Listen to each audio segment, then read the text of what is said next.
Hello, good morning! May message ulit sa'yo si Lord sa araw na to. Sabi sa John 16:33, sinabi ko sa inyo ang mga bagay na ito para magkaroon kayo ng kapayapaan sa akin. Daranas kayo ng paghihirap dito sa mundo, pero magpakatatag kayo dahil nagtagumpay na ako laban sa kapangyarihan ng mundo. Grabe no? Sabi ni Lord, tinapos niya na. Napagtagumpayan niya na. Ibig sabihin, kung may pinagdadaanan ka man ngayon, may problem ka sa family, kakulangan sa finances, meron kang problema sa health, even sa relationship mo, sa asawa, sa boyfriend mo, sa relatives mo, even sa sarili mo.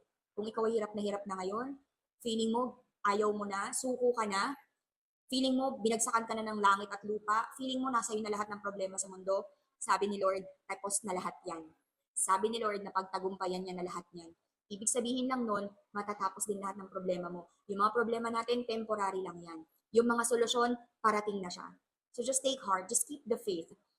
Isipin mo na lang at maniwala ka at magtiwala ka kay Lord na anuman yung pinagdadaanan mo ngayon, there's a greater purpose kung bakit nangyayari sa yan. And tandaan mo to, hindi yan ibibigay sa iyo ni Lord kapag hindi mo kaya. Ibig sabihin, binibigay ni Lord yan sa'yo or inaalaw niyang mangyayari yan sa'yo dahil alam niyang kaya mo at dahil alam niya na after mong makayanan at mapagtagumpayan ng mga pinagdadaanan mo ngayon, napakaganda nung nasa likod na blessings nun. Napakaganda nung nasa likod na purpose nun. Napakaganda nung resulta after nun. So just keep the faith. Laban lang. Matatapos din yan.